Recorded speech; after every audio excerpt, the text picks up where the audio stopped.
ನಮಗೆ ನಾವು 85 ನಾವು ಕೆಲಸಕ್ಕೆ ಹೋಗ್ಬೇಕಾದ್ರೆ ರೇಷನ್ ತಲೆಮಾರದ ಓದ್ಕೊಂಡು ನಾವು ಗಂಡಸರು ಮಾಡಿದಂಗೆ ತಲೆಮಾರದ ರೇಷನ್ ಓದ್ಕೊಂಡು ಬಸ್ನಲ್ಲಿ ಒಂದೊಂದು ಬಸ್ ಇರ್ತದೆ ಹಳ್ಳಿಗಳಿಗೆ, ಆ ಬಸ್ನಾಗ ಹೋಗಿ ಮಕ್ಕಳಿಗೆ ಮಾಡಾಕ್ತೀವಿ.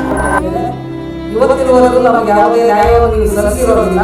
ನಾವು ಮಹಿಳೆಯರು ಈ ಮಹಿಳಾ ದಿನಾಚರಣೆ ಅರ್ಥೂಲನೆ ಮಾಡೋದಕ್ಕಿಂತ ನಮಗಾದ್ರೂ ನಾವು ಆರೋಗ್ಯವಾಗಿ ನಮ್ಮ ಅನ್ನ ನಮ್ಮ ಹೊಟ್ಟೆಗೆ ಅನ್ನ ಬೇಕು, ನಮ್ಮ ನೋಡ್ಕೊಳ್ಳೋದು ಯಾರೂ ಇಲ್ಲ.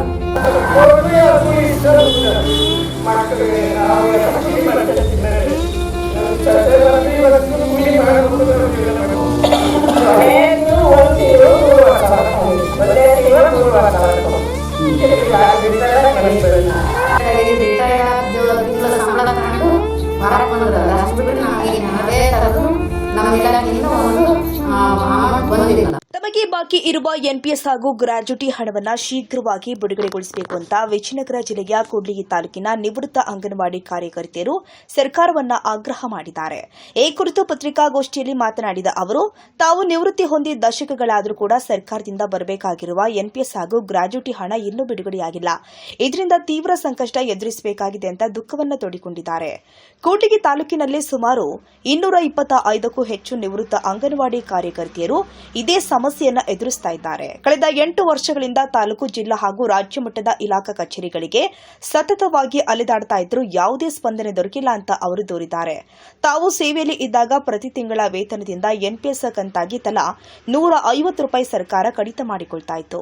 ಆದರೆ ನಿವೃತ್ತಿಯಾದ ಬಳಿಕ ದಶಕಗಳಾದರೂ ಕೂಡ ಆ ಹಣವನ್ನ ಬಿಡುಗಡೆ ಮಾಡಿಲ್ಲ ಅಂತ ಅವರು ಆರೋಪಿಸಿದ್ದಾರೆ.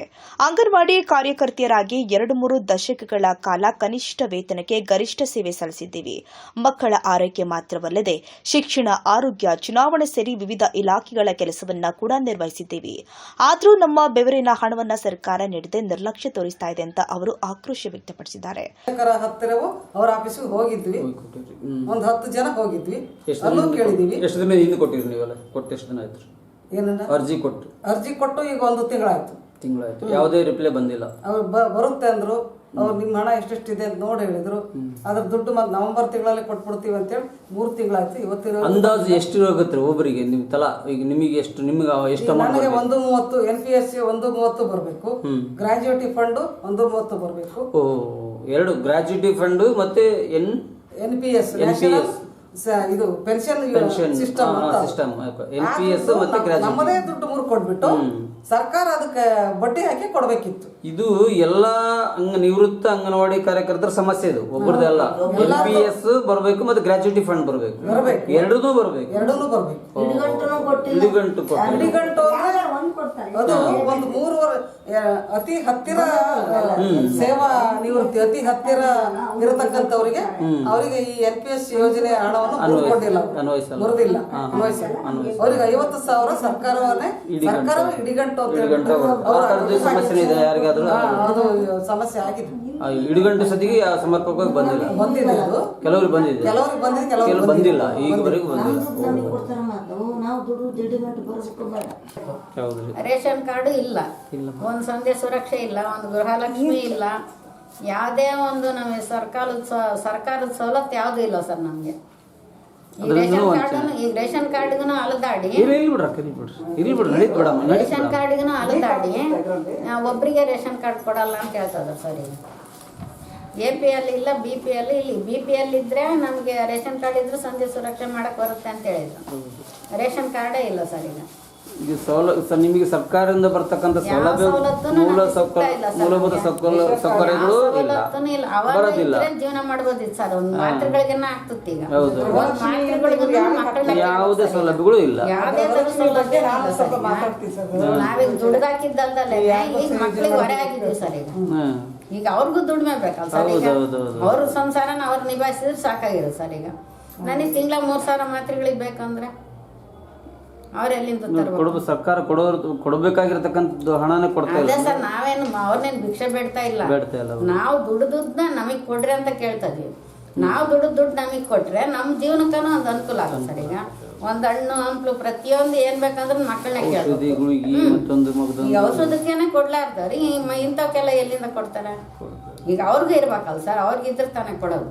ಎಲ್ಲಾರು ಇದ್ದಂತ ಮಕ್ಕಳೇನೆ ಇರಲ್ಲ. ನಮ್ಗೆ ಇಷ್ಟು ಪ್ರಾಬ್ಲಮ್ ಐತೆ ಸರ್ ಈಗ. ಅದಕ್ಕೆ ದಯವಿಟ್ಟು ನನಗೆ ಇದನ್ನ ಮಾಡಿಕೊಟ್ರೆ ನಮ್ಮ ಅಮೌಂಟ್ ನಮಗೆ ಕೊಟ್ಟರೆ ನಮ್ಮ ಜೀವನ ಸ್ವಲ್ಪ ಹಗುರವಾಗಿ ಜೀವನ ಮಾಡ್ಬೋದು. ಇಲ್ಲಾಂದ್ರೆ ಈಗ ಎಷ್ಟೋ ಜನ ಸತ್ಯ ಹೋಗಿದ್ದಾರೆ ಸರ್. ಇದೇನಿಲ್ಲ ಸ್ವಲ್ಪ ಏನಿಲ್ಲ ಇದು ತಿರುಗಾಡಿ ಅಲ್ದಾಡೆ ಅದಕ್ಕೆ ಇವುಗಳಿಗೆ ಈಗ ಏನೋ ಬಸ್ ಚಾರ್ಜ್ಗೆ ಅದಕ್ಕೇನೋ ಫ್ರೀ ಬಸ್ ಇದೆ, ಒಂದು ಬಸ್ ಆಗ್ಬೋದು. ಇಲ್ಲ ಅಂದ್ರೆ ಅದನ್ನೂ ಇಲ್ಲ ಅಂದ್ರೆ ಬಸ್ ಚಾರ್ಜ್ಗೆ ಮತ್ತೆ ಖರ್ಚುಗಳು ಇತರ ಖರ್ಚುಗಳಿಗೆ ಖರ್ಚಾಗ್ಬೋದು. ನಾವು ಅಲ್ಲಿಂದ ಬರೋ ಮತ್ತೆ ಸುಮ್ಮನೆ ಕಿಲೋಮೀಟರ್ 200-300 ರೂಪಾಯಿ ಹೋಗುತ್ತೆ. ಹಿಂಗೈತೆ ಸರ್ ನಮ್ಮ ಪರಿಸ್ಥಿತಿ. ಲಕ್ಷ್ಮೀ ಹೆಬ್ಬಾಳ್ಕರ್ ಒಂದು ಪ್ರಶ್ನೆ ಕೇಳಬೇಕು. ಮಹಿಳಾ ಸಬಲೀಕರಣದ ಉದ್ದೇಶ ಹೊಂದಿರುವ ಮಹಿಳಾ ಮತ್ತು ಮಕ್ಕಳ ಕಲ್ಯಾಣ ಇಲಾಖೆಯಿಂದಲೇ ವೃದ್ಧ ಮಹಿಳೆಯರು ಆದ ನಮಗೆ ನಿರ್ಲಕ್ಷ್ಯ ಧೋರಣೆ ತೋರಲಾಗ್ತಾ ಇದೆ. ಇದರಿಂದ ನಾವು ಸ್ವಾವಲಂಬಿ ಜೀವನ ನಡೆಸಲು ಕಷ್ಟವಾಗ್ತಾ ಇದೆ ಅಂತ ಅವರು ಆರೋಪಿಸಿದರು. ಸರ್ಕಾರ ವಿವಿಧ ಗ್ಯಾರಂಟಿ ಯೋಜನೆಗಳನ್ನು ನೀಡುತ್ತಿದೆಯಾದರೂ ನಮ್ಮ ಮಾನಸಿಕ ವೇತನದಿಂದ ಕಡಿತಗೊಂಡಿರುವ ಎನ್ಪಿಎಸ್ ಹಣವನ್ನು ನಿವೃತ್ತಿಯಾದ ಬಳಿಕ ನೀಡದೇ ಇರುವುದು ಅಮಾನವೀಯತೆ ಎಂದು ಅವರು ಹೇಳಿದ್ದಾರೆ. ಯಾವ ಊರಮ್ಮ? ಕಾನಮಡು ಏಕೆಂದ್ರ ಕೂಡ್ಲಿಗಿ ತಾಲೂಕು ಬಳ್ಳಾರಿ ಡಿಸ್ಟಿಕ್ ಅವಾಗ ಈಗ ವಿಜಯನಗರ ಕಾನಮಡು ಏಕೆಂದ್ರ 2 ಐತಿ, ಇನ್ನೊಂದು ಬಿ ಕೇಂದ್ರ ಅಂತ. ಏಕೆಂದ್ರದ ಕೆಲಸ ಮಾಡ್ರಿ ನಾನು. ಎಷ್ಟು ವರ್ಷದಲ್ಲಿ ನಿಮ್ಗೆಲ್ಲ ರಿಟೈರ್ಡ್ ಆಗಿ? 2011 ರಿಟೈರ್ಡ್ ಆಗಿದೆ. ಆದ್ರೂ ಕೂಡ ಈವರೆಗೂ ನಿಮಗೆ NPS ಇಲ್ಲ, ಗ್ರಾಜ್ಯುಟಿ ಅಲ್ಲ ಸರ್. ಇಲ್ಲಿಂದ ಹೇಳ್ಬಾರ್ದು. ಇವಾಗ ನಮ್ಗೆ ತೊಂದರೆ ದುಡ್ಡು ಅವಾಗಿಂದ 50,000 ಕೊಡ್ತಾರೆ. ಅವ್ರು ಏನ್ ಹೇಳಿದ್ರು ಮೊದ್ಲು, ಇದು ಏನ್ ಲೆಕ್ಕಲ್ಲ, ತಿಂಗಳ ನಿಮಗೆ ಪೆನ್ಷನ್ ಕೊಡ್ತೀವಿ, ಪೆನ್ಷನ್ ಮಾಡ್ತೀವಿ, ಕಡಿಮೆ ಸಂಬಳಕ್ಕೆ ದುಡಿದ್ರಿ ಪೆನ್ಷನ್ ಮಾಡ್ತೀವಿ ಅಂತ ಹೇಳಿದ್ರು. ಇವತ್ತಿನವರೆಗೂ ಪೆನ್ಷನ್ ಇಲ್ಲ. ಹೋರಾಟ ಮಾಡಿದ್ವಿ, ನಮ್ಮಂತ ಎಲ್ಲ ಕೇಳಿದ್ವಿ. ಯಾರು ಕೇಳಿದ್ವಿ? ಕೂಡ್ಲಿ ಕೇಳ್ರೆ ಬಳ್ಳಾರಿ ಕೇಳಂತಾರೆ, ಬಳ್ಳಾರಿ ಕೇಳಿದ್ರೆ ಎಲ್ಲಾ ಕಡೆಗೂ ಅರ್ಜಿ ಹಾಕಿ ಎಲ್ಲವೂ ನಮಗೆ ಇದು ಬಂದ ಮಾಡ್ತೀವಿ ಅಕ್ಲಾಟ್ಮೆಂಟ್ ಕಳ್ಸ್ಯಾರೆ, ಎಲ್ಲ ಕಡೆಗೂ ಕಳ್ಸಿದ್ವಿ. ನನ್ನ ಸಮಸ್ಯೆ ಏನು, ಇವತ್ತು 2 ಕಾಲಿಲ್ಲ, ನನ್ನ ಜೀವನ ತೊಂದರೆ ಆಗ್ಬಿಟ್ಟೈತಿ. ನನ್ನ ಯಾಕೆ ಆಗ್ತದೆ ಹೇಳಕ್ಕೆ ಮನ್ಸರಿ. ಅರ್ಜಿ ಕೊಟ್ಟಿರಮ್ಮ ಎಲ್ಲ ಕಡೆ ಕೊಟ್ಟಿದ್ದು. ಪೆನ್ಷನ್ ಕೊಟ್ಟು ಕಾಂತ ಇವತ್ತೊಂದು ಆಸ್ಪತ್ರೆ ದುಡ್ಡಿಲ್ಲಿದ್ರೆ ಗೌರ್ಮೆಂಟ್ ಆಸ್ಪತ್ರೆಗಳಲ್ಲಿ ಅಡುಗೆಗೆ ಕೊಟ್ಟು ದುಡ್ಡಿಲ್ಲ, ಬೇರೆ ಕಡೆ ಹೋಗಂಗಿಲ್ಲ. ಕಾಲಿನ ತೋರ್ಸ್ಕೊಂಡ್ರೆ ಆಪರೇಷನ್ ಮಾಡ್ಸೋದು ಅಂತಂದ್ರೆ ದುಡ್ಡಿಲ್ಲ, ಏನು ಮಾಡಲ್ಲ. 7 ಲಕ್ಷ 8 ಲಕ್ಷ ಯಾರು ಕೊಡ್ತಾರೆ? ಗೌರ್ಮೆಂಟ್ ಆಸ್ಪತ್ರೆ ಕೊಟ್ಟು ಅವ್ರು ಕೂಲಿ ಇಸ್ಕೊಂಡು ಮಾಡ್ತೀವಿ. ನಾವು ಎಲ್ಲ ಕೂಲಿ ಮಾಡ್ಕೊಂಡು ತಿನ್ನೋದೆ. ನನ್ನ ಸೊಸೆ ಮೊದಲು ಇವತ್ತು ಕೂಲಿ ಮಾಡ್ಬೇಕು, ನಾವು ಜೀವನ ನೀವು ಮಾಡಬೇಕು. ಸ್ಟಾರ್ಟಿಂಗ್ ಕೆಲಸಕ್ಕೆ ಸೇರಿದಾಗ ಎಷ್ಟು ಕೊಡ್ತದೆ ತಿಂಗಳಿಗೆ? 150. ತಿಂಗಳಿಗೆ 150. 150. ಕೊನೆ ತಿಂಗಳು 1 ತಿಂಗಳು 3,500 ತಂದಿದ್ದೆ. ಅದು 1,500 ಆಗಿತ್ತು. ಅದು ಹೆಚ್ಚಿಗೆ 2,000 ಹೆಚ್ಚಿಗೆ ಹಾಕಿ ಅದೊಂದು ತಿಂಗಳು ತಂದಿನಿ ನೋಡ್ರಿ. ನಾನು ಒಂದೇ ತಿಂಗಳು 3,500 ಕೊಟ್ಟರು. ತಿರ್ಗಿಲ್ಲ, ಅಲ್ಲಿ ರಿಟೈರ್ಡ್ ಆಗಿ ಮನೆಗೆ ಬಂದು ನಾನು ಏನು ಕೊಡಂಗಿಲ್ಲ ಸರ್ಕಾರ. ಕೊನೆಗೆ ಏನಾರು ಇಟ್ಟು ತಿಂಗಳ ಎಷ್ಟು ಕೊಟ್ರೆ ನಾವು ಏನಾರ ಜೀವನ ಮಾಡ್ತೀವಿ. ಮಕ್ಕಳು ಕೇಳೋದು ಏನು ಸರ್, ನಮ್ಮ ಮಕ್ಕಳು ಜೀವನ ಮಾಡೋದೇ ಕಷ್ಟ. ಬಿಸಿಲಂದ ನೆಳ್ಳಗೆ ಹೋಗಿ ಕೆಲಸ ಮಾಡ್ತೀವಿ. ನಮಗೇನಿಲ್ಲ. ನೀನು ಮಾಡ್ದಲ್ಲವ ಬರೀ 100 ರೂಪಾಯಿ ಅದಕ್ಕೆ ಹೋಗಿ ಅವ್ರಿಗೆ ಕೇಳಿ ಗೌರ್ಮೆಂಟ್ನ ಇದಕ್ಕೆ ಏನಾರ ಕೊಡ್ತಾರಂಗೆ. ಏನು ಮಾಡೋಣ ಸರ್, ನಾವು ಯಾರನ್ನು ಕೇಳೋದು. ಎಲ್ಲ ಕಡೆ ಕೇಳಿದ್ದಾದ್ರು, ಕೂಲಿಗೆ ಬಂದು ಅರ್ಜಿ ಹಾಕಿದ್ದಾದ್ರು ಎಲ್ಲ. ಬರ್ತದಮ್ಮ ನಿಮಗೆ ಟೆನ್ಷನ್ ಮಾಡ್ತಾರೆ, ಯಡಿಯೂರಪ್ಪರಿಂದಾಗ ಮಾಡ್ತೀವಿ ಅಂತ ಒಪ್ಪಿಕೊಂಡ್ರು ಅವ್ರು. ಹಂಗಾದ್ರೆ ಸ್ವಲ್ಪ ದಿನಕ್ಕೆ ಅವ್ರು ಇದ್ದಾರೆ.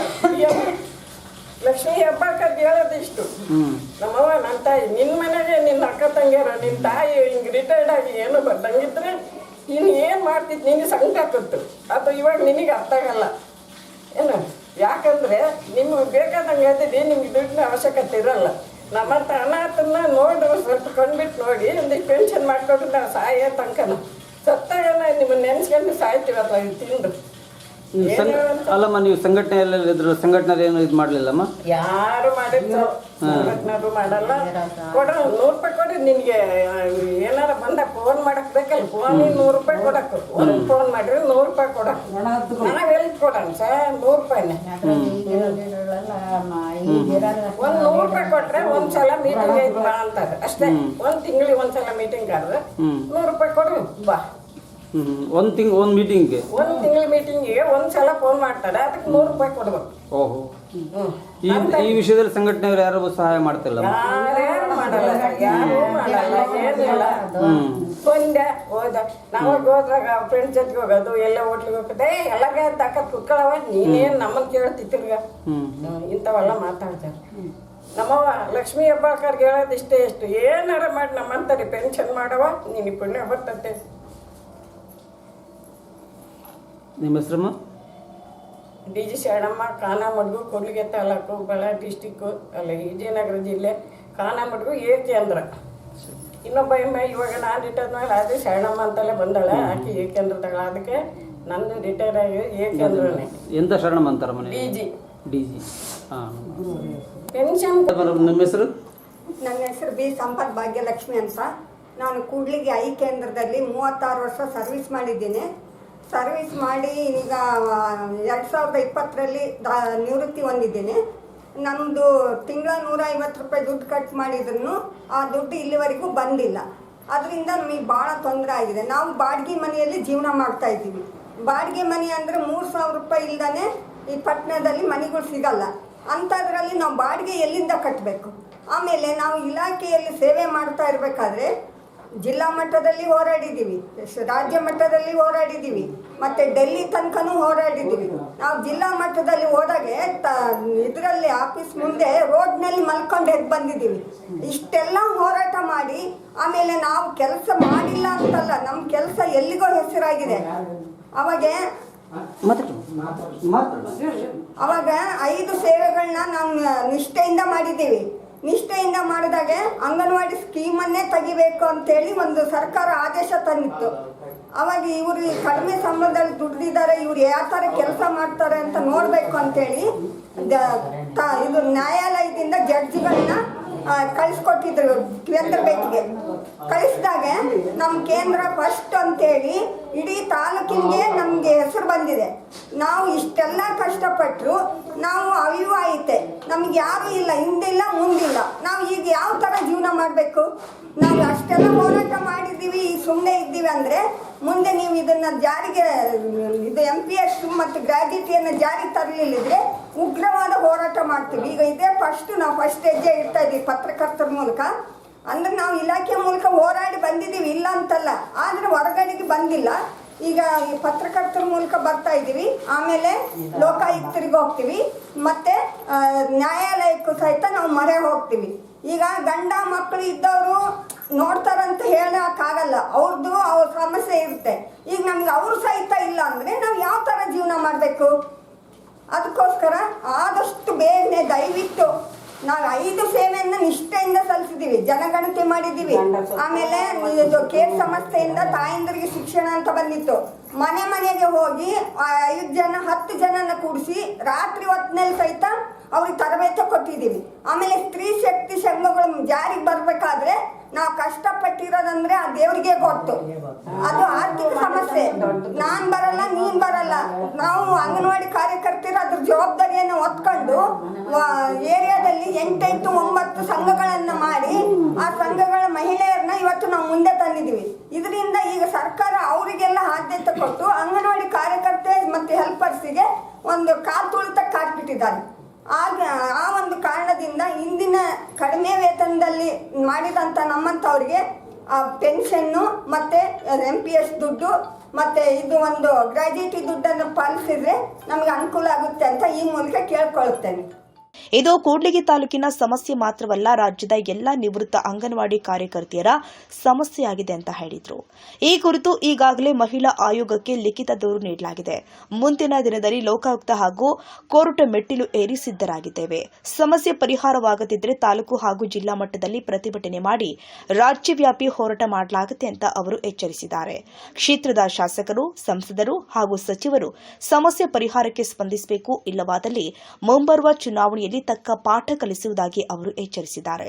ಈ ಸಂದರ್ಭದಲ್ಲಿ MB Ayyanahalli, DS Prabhavati, Aluru B Rudramma, Kudli ಪಟ್ಟಣದ ಬಿ ಸಂಪತ್, ಭಾಗ್ಯಲಕ್ಷ್ಮಿ, ಕೊಟ್ಟೂರು ಕೊಟ್ರಮ್ಮ, ಅಗ್ರಹಾರ SM ನಾಗರತ್ನ ಸೇರಿ ತಾಲೂಕಿನ ವಿವಿಧ ಭಾಗಗಳ ನಿವೃತ್ತ ಅಂಗನವಾಡಿ ಕಾರ್ಯಕರ್ತರು ಉಪಸ್ಥಿತರಿದ್ದರು. ವರದಿ ಕೆ ತಿಪ್ಪೇಸ್ವಾಮಿ, ಕೂಡ್ಲಿಗಿ, ನವ ಕರ್ನಾಟಕ ಟಿವಿ.